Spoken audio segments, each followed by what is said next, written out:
కువైట్లో ఒక్కసారిగా ఉద్రిక్తత నెలకొంది. ఆదివారం ఆ దేశ రక్షణ మంత్రిత్వ శాఖ కీలక ప్రకటన చేసింది. కువైట్పై వరుసగా మిసైళ్లు, డ్రోన్ దాడులు జరిగినట్టు వెల్లడించింది. ముఖ్యంగా కువైట్ అంతర్జాతీయ విమానాశ్రయం లక్ష్యంగా భారీగా డ్రోన్ దాడులు జరిగాయని, ఈ ఘటనలో ఇంధన నిల్వ ట్యాంకులు దెబ్బతిన్నాయని సమాచారం. అసలు ఏం జరిగిందో ఇప్పుడు చూద్దాం. కువైట్ రక్షణ మంత్రిత్వ శాఖ తెలిపిన వివరాల ప్రకారం ఆదివారం దేశంలోని పలు ప్రాంతాల్లో మిసైళ్లు, డ్రోన్లు విరుచుకుపడ్డాయి. దుండగులు పెద్ద ఎత్తున డ్రోన్ల అల తరహాలో దాడులకు పాల్పడ్డారు.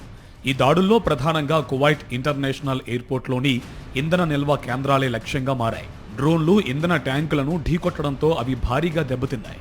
అయితే ఈ దాడుల వెనుక ఉన్నది ఎవరు, ఏ ఉగ్రవాద సంస్థ లేదా ఏ దేశం ఈ చర్యలకు పాల్పడింది అనే విషయాలను రక్షణ శాఖ ఇంకా స్పష్టం చేయలేదు. ప్రస్తుతం ఆ ప్రాంతంలో భద్రతను కట్టుదిట్టం చేసిన అధికారులు ఈ దాడులకు గల మూలాలను అన్వేషిస్తున్నారు. గల్ఫ్ ప్రాంతంలో ఈ పరిణామం ఇప్పుడు తీవ్ర చర్చనీయాంశంగా మారింది.